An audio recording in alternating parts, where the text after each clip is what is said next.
Я показываю, а я озвучу. Ты что, тупая? Я сказала так, показываю, еще раз показываю, и ты уже озвучиваешь. Теперь ты показывай. Еще раз показывай. Теперь я. Теперь я.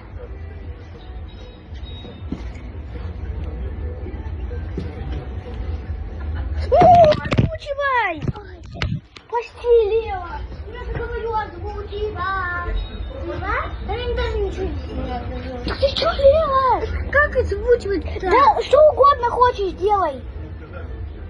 Поняла? Давай, озвучивай. Ну, лево.